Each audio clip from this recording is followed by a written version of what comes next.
ప్రస్తుతం ఇండియాలో కొన్ని పెద్ద సిటీస్‌లో కూడా ఒక ఇంట్రెస్టింగ్ సిట్యుయేషన్ కనిపిస్తుంది. కొన్ని హోటల్స్, రెస్టారెంట్స్ సడెన్‌గా ఆపరేషన్స్ రెడ్యూస్ చేశాయని, లేదా టెంపరరీగా క్లోజ్ అవుతున్నాయని న్యూస్ వస్తుంది. రీజన్ ఏంటంటే commercial LPG gas cylinders supply కొన్ని ప్లేసెస్‌లో డిలే అవుతుందని రిపోర్ట్స్ వస్తున్నాయి. ఇది కేవలం రెస్టారెంట్ ఓనర్స్ ప్రాబ్లం మాత్రమే కాదు, రెగ్యులర్‌గా బయట ఫుడ్ తినే వాళ్ళకి కూడా ఇన్కన్వీనియన్స్ అవుతుంది. అలాగే రెస్టారెంట్స్ మీద డిపెండ్ అయి పనిచేసే థౌజండ్స్ ఆఫ్ వర్కర్స్ కూడా ఈ సిట్యుయేషన్ వల్ల టెన్షన్‌లో ఉన్నారు. అసలు ఇండియాలో ఎల్‌పీజీ గ్యాస్ షార్టేజ్ ఎందుకు వస్తుంది? మన ఇండియాకి కుకింగ్ గ్యాస్ ఎక్కడి నుంచి వస్తుంది? ఈ సప్లై చైన్ ఎలా వర్క్ చేస్తుంది?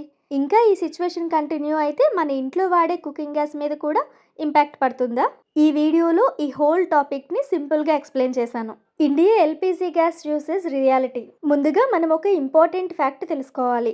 ఇండియా ప్రపంచంలోనే ఎల్‌పీజీ ఎక్కువగా యూజ్ చేసే కంట్రీల్లో ఒకటి. ప్రతి సంవత్సరం మన దేశంలో రఫ్లీ ఒక 30 మిలియన్ టన్స్ కంటే ఎక్కువ ఎల్‌పీజీ కన్సూమ్ అవుతుంది. ఇది చాలా హ్యూజ్ అమౌంట్. కుకింగ్ ఫ్యూయల్గా ఎల్‌పీజీ ఇప్పుడు ఆల్మోస్ట్ ఎవ్రీ హౌస్ హోల్డ్లో కామన్ అయిపోయింది. అంటే మార్నింగ్ టీ నుండి నైట్ డిన్నర్ వరకు మొత్తం డైలీ కుకింగ్ మొత్తం ఎల్‌పీజీ మీదే డిపెండ్ అవుతుంది. కానీ ఇంట్రెస్టింగ్ విషయం ఏంటంటే మన దేశానికి అవసరమైన మొత్తం ఎల్‌పీజీ మన ఇండియాలో ప్రొడ్యూస్ చేయట్లేదు. India LPG production versus imports. మన ఇండియా మొత్తం ఎల్‌పీజీ రిక్వైర్మెంట్లో రఫ్లీ ఒక 40% మాత్రమే ఇండియాలో ప్రొడ్యూస్ అవుతుంది. మిగతా 60% కంటే ఎక్కువ ఎల్‌పీజీ మనం ఫారిన్ కంట్రీస్ నుంచి ఇంపోర్ట్ చేసుకుంటున్నాం. సింపుల్గా చెప్పాలంటే మన కిచెన్లో ఉన్న కుకింగ్ గ్యాస్లో మెజారిటీ పార్ట్ ఫారిన్ కంట్రీ నుంచే వస్తుంది. ఇది ఎనర్జీ సెక్యూరిటీ పాయింట్ ఆఫ్ వ్యూలో చాలా ఇంపార్టెంట్ విషయం. ఎందుకంటే ఇంపోర్ట్స్ మీద ఎక్కువ డిపెండ్ అవ్వడం అంటే గ్లోబల్ సిచ్యువేషన్స్ ఎఫెక్ట్ పడే ఛాన్స్ కూడా ఎక్కువగా ఉంటుంది. ఎల్‌పీజీ ఇండియాకి ఎలా వస్తుంది? ఎల్‌పీజీ గ్యాస్ షిప్స్ ద్వారా ట్రాన్స్పోర్ట్ అవుతుంది. ఈ షిప్స్ స్పెషల్లీ ఎల్‌పీజీ ట్రాన్స్పోర్ట్ చేయడానికి డిజైన్ చేసిన ట్యాంకర్స్. మిడిల్ ఈస్ట్ కంట్రీస్ నుంచి ఎల్‌పీజీ షిప్స్ సీ రూట్ ద్వారా ఇండియాకి ట్రావెల్ చేస్తాయి. ఇండియాలో గుజరాత్, ముంబై, వైజాగ్ లాంటి కోస్టల్ ఏరియాస్లో ఎల్‌పీజీ ఇంపోర్ట్ టెర్మినల్స్ ఉంటాయి. షిప్స్ పోర్ట్కి చేరిన తర్వాత ఎల్‌పీజీని హ్యూజ్ రిఫ్రిజిరేటర్ స్టోరేజ్ ట్యాంక్స్లో స్టోర్ చేస్తారు. అక్కడి నుండి పైప్ లైన్స్ లేదా ట్యాంకర్స్ ట్రక్స్ ద్వారా బాట్లింగ్ ప్లాంట్స్కి పంపిస్తారు. బాట్లింగ్ ప్లాంట్స్లో ఎంటీ సిలిండర్స్కి ఎల్‌పీజీ ఫిల్ చేస్తారు. ఆ తర్వాత డిస్ట్రిబ్యూషన్ ట్రక్స్ ద్వారా గ్యాస్ ఏజెన్సీకి పంపిస్తారు. చివరికి మనం బుకింగ్ చేసిన తర్వాత సిలిండర్ డెలివరీ బాయ్ ద్వారా మన ఇంటికి వస్తుంది. సో మన కిచెన్లో ఉన్న సిలిండర్ వెనుక ఒక హ్యూజ్ సప్లై చైన్ వర్క్ చేస్తుంది. Major LPG import regions mostly middle east countries నుంచి. ఉదాహరణకి Saudi Arabia, Khattar, UAE, Kuwait. ఈ కంట్రీస్ వరల్డ్ ఎనర్జీ మార్కెట్లో మేజర్ సప్లయర్స్. ఈ రీజియన్ నుంచి ఎల్‌పీజీ షిప్స్ ఇండియాకి రెగ్యులర్గా వస్తుంటాయి.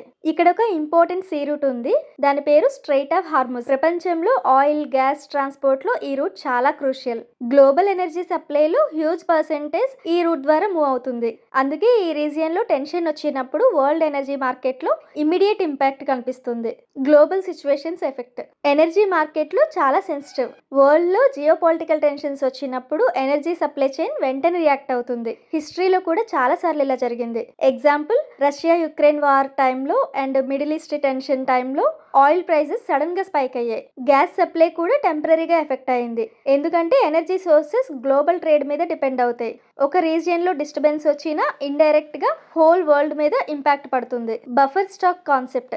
ఇలాంటి సిచ్యువేషన్స్ ని హ్యాండిల్ చేయడానికి కంట్రీస్ బఫర్ స్టాక్ మెయింటైన్ చేస్తాయి. బఫర్ స్టాక్ అంటే ఏదైనా ఎమర్జెన్సీ వచ్చినప్పుడు ఇంపోర్ట్స్ టెంపరరీగా స్టాప్ అయినా కూడా కొంత టైం వరకు కంట్రీ రన్ అవ్వడానికి ముందుగానే స్టోర్ చేసిన స్టాక్ అన్నమాట.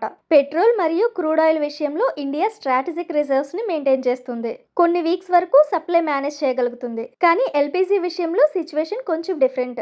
ఎందుకంటే ఎల్‌పీజీ స్టోరేజ్ కి స్పెషల్ ఇన్ఫ్రాస్ట్రక్చర్ అవసరం. హ్యూజ్ ప్రెజరైజ్డ్ ట్యాంక్స్ అవసరం. అందుకే ఎల్‌పీజీ సప్లై డిస్టర్బెన్స్ వచ్చినప్పుడు మార్కెట్లో ఇంపాక్ట్ త్వరగా కనిపిస్తుంది. Domestic versus commercial LPG. ఇక్కడ ఇంకో ఇంపార్టెంట్ డిఫరెన్స్ ఉంది. ఎల్‌పీజీ సిలిండర్స్ 2 టైప్స్ ఉంటాయి. ఒకటి డొమెస్టిక్ సిలిండర్స్. ఇవి మన ఇంట్లో యూజ్ చేసేవి. వెయిట్ అరౌండ్ 14.2 కేజెస్ ఉంటుంది. రెడ్ కలర్ లో ఉంటాయి. గవర్నమెంట్ సబ్సిడీ కూడా కొన్ని కేసెస్ లో ఉంటుంది. Second one commercial cylinders. ఇవి మోస్ట్లీ యూజ్ చేసేది hotels, restaurants, catering kitchens, food businesses వాళ్ళు. ఇవి 19 కేజీ సిలిండర్స్ బ్లూ కలర్ లో ఉంటాయి. ఈ కమర్షియల్ సిలిండర్స్ అనేవి డొమెస్టిక్ సిలిండర్స్ కంటే ఎక్స్పెన్సివ్ గా కూడా ఉంటాయి. గ్యాస్ షార్టేజ్ వచ్చినప్పుడు గవర్నమెంట్ యూజువల్లీ హౌస్ హోల్డ్ నీడ్స్కి ప్రయారిటీ ఇస్తుంది. అందుకే కొన్నిసార్లు కమర్షియల్ సిలిండర్ సప్లై రెడ్యూస్ చేస్తుంది. ఎందుకు రెస్టారెంట్స్ ఫస్ట్ ఎఫెక్ట్ అవుతాయి? రెస్టారెంట్స్ వాళ్ళకి గ్యాస్ యూసేజ్ చాలా ఎక్కువగా ఉంటుంది. ఒక చిన్న రెస్టారెంట్లో కూడా daily 3 to 5 commercial cylinders use చేయొచ్చు. మీడియం రెస్టారెంట్స్ అయితే ఇంకా ఎక్కువగా ఉంటుంది. సో సిలిండర్స్ లేకపోవడం కాదు, అట్లీస్ట్ కొంచెం డిలే అయినా కూడా వాళ్ళ ఆపరేషన్స్ డైరెక్ట్గా ఎఫెక్ట్ అవుతాయి. కిచెన్ స్లో అవుతుంది, ఆర్డర్స్ డిలే అయిపోతాయి. కొన్నిసార్లు రెస్టారెంట్స్ టెంపరీగా క్లోజ్ చేయాల్సిన సిచ్యువేషన్ కూడా వస్తుంది. Impact and food industry. Restaurants close అయితే ఎఫెక్ట్ అయ్యేది ఒక్క ఇండస్ట్రీ కాదు, చాలా సెక్టార్స్ ఇండైరెక్ట్గా డిపెండ్ అవుతున్నాయి. Example food delivery apps, catering services, street food vendors, hotel workers. ఈ హోల్ ఈకోసిస్టమ్ మొత్తం కుకింగ్ గ్యాస్ మీద డిపెండ్ అవుతుంది. సప్లై డిస్టర్బెన్స్ వచ్చినప్పుడు కొన్ని వేల వర్కర్స్ ఇన్కమ్ మీద ఇంపాక్ట్ పడే ఛాన్స్ ఉంటుంది. అసలు ఎల్పిజి డిమాండ్ ఎందుకు పెరిగింది? దీనికి చాలా రీజన్స్ ఉంటాయి. పాపులేషన్ గ్రోత్ ఒక మేజర్ రీజన్. ఇండియా పాపులేషన్ చాలా ఫాస్ట్గా పెరుగుతుంది, అంటే కుకింగ్ ఫ్యూయల్ డిమాండ్ కూడా ఆటోమేటిక్గా పెరుగుతుంది. అర్బనైజేషన్ కూడా ఇంకో ఫ్యాక్టర్. గ్రామాల నుండి సిటీకి షిఫ్ట్ అయ్యే వాళ్ళు కూడా చాలా ఎక్కువ అవుతున్నారు. సిటీలో ట్రెడిషనల్ కుకింగ్ మెథడ్స్ యూస్ చేయడం అనేది చాలా కష్టం, అందుకే ఎల్పిజి యూసేజ్ పెరుగుతుంది. లైఫ్ స్టైల్ చేంజెస్ కూడా రీజన్. ఇంతకుముందు సింపుల్ కుకింగ్ ఉండేది, కానీ ఇప్పుడు variety foods, fast cooking methods, restaurant style cooking increase అయ్యాయి. ఇవి ఎల్పిజి కన్జంప్షన్ పెరగడానికి రీజన్స్. ఎల్పిజి ప్రైస్ ఎలా డిసైడ్ అవుతుంది? ఎల్పిజి ప్రైస్ అనేది చాలా ఫ్యాక్టర్స్ మీద డిపెండ్ అవుతుంది. International LPG bench mark prices, dollar exchange rate, shipping cost, insurance cost, import duty, oil companies processing cost. ఈ ఫ్యాక్టర్స్ కంబైన్ అయ్యి సిలిండర్ ఫైనల్ ప్రైస్ డిసైడ్ అవుతుంది. అందుకే కొన్నిసార్లు ఇంటర్నేషనల్ మార్కెట్లో ప్రైస్ ఇంక్రీజ్ అయితే ఇండియాలో కూడా సిలిండర్ ప్రైజెస్ ఇంక్రీజ్ అవుతాయి. Government actions. ఇలాంటి సిచ్యువేషన్స్ హ్యాండిల్ చేయడానికి గవర్నమెంట్ కొన్ని స్టెప్స్ తీసుకుంటుంది. సప్లై రెగ్యులేట్ చేయడం, ప్రయారిటీ సెక్టార్స్కి ఫస్ట్ సప్లై ఇవ్వడం, ఆయిల్ కంపెనీస్ ప్రొడక్షన్ ఇంక్రీజ్ చేయమని చెప్పడం, బ్లాక్ మార్కెట్ కంట్రోల్ చేయడం. ఇవి మార్కెట్ స్టేబుల్ చేయడానికి తీసుకునే measures. Role of Indian energy companies. India energy సెక్టార్లో చాలా బిగ్ కంపెనీస్ ఉన్నాయి. Example Reliance Industries, ONGC, Indian Oil, BPCL, HPCL. ఈ కంపెనీస్ అన్నీ కూడా oil and gas production increase చేయడానికి ప్రయత్నిస్తాయి. కొన్ని గ్యాస్ ఫీల్డ్స్ నుంచి వచ్చే న్యాచురల్ గ్యాస్ని ప్రయారిటీ సెక్టార్స్కి డైవర్ట్ చేస్తారు. దీంతో సప్లై బ్యాలెన్స్ చేయడానికి ప్రయత్నిస్తారు. Alternatives for cooking. Suppose LPG supply problem అయితే కుకింగ్ ఎలా మేనేజ్ చేయాలి? ఇక్కడ కొన్ని ఆల్టర్నేటివ్స్ కూడా ఉన్నాయి. అందులో ఫస్ట్ ఇండక్షన్ స్టవ్. ఇది ఎలక్ట్రిసిటీతో వర్క్ అవుతుంది, గ్యాస్ అవసరం లేదు. అర్బన్ ఏరియాస్లో ఆల్రెడీ ఇండక్షన్ యూసేజ్ చాలా పెరుగుతుంది. Second electrical rice cooker. Rice మాత్రమే కాదు, బిర్యానీ, కిచిడి, స్టీమ్డ్ వెజిటేబుల్స్ కూడా కుక్ చేయొచ్చు. Third air fryer. కొన్ని రెసిపీస్ గ్యాస్ లేకుండానే ప్రిపేర్ చేయొచ్చు, ఆయిల్ యూసేజ్ కూడా రెడ్యూస్ అవుతుంది. ఇలాంటి అప్లయన్సెస్ యూస్ చేస్తే ఎల్పిజి డిపెండెన్సీ కొంచెం తగ్గుతుంది. ఈ అర్బన్ వర్సెస్ రూరల్ డిఫరెన్స్ చూద్దాం. రూరల్ ఏరియాస్లో సిచ్యువేషన్ కొంచెం డిఫరెంట్. కొంతమంది ఇప్పటికీ కట్టెల పొయ్యి వాడడం, biogas, traditional cooking methods use చేస్తూ ఉంటారు. కానీ సిటీస్లో ఎల్పిజి యూసేజ్ అనేది చాలా ఎక్కువగా ఉంటుంది. అందుకే షార్టేజ్ ఇంపాక్ట్ అర్బన్ ఏరియాస్లో ఎక్కువగా కనిపిస్తుంది. Global energy reality. ఈ రోజుల్లో ఆల్మోస్ట్ అన్ని కంట్రీస్ ఎనర్జీ కోసం ఒకదానిపై ఒకటి డిపెండ్ అవుతున్నాయి. ఏ రీజియన్లో అయినా వార్ లేదా జియోపొలిటికల్ టెన్షన్ వచ్చినా ఇండైరెక్ట్గా వరల్డ్ ఎకానమీ మీద ఇంపాక్ట్ పడుతుంది. ఎనర్జీ సప్లై కూడా ఎఫెక్ట్ అవుతుంది.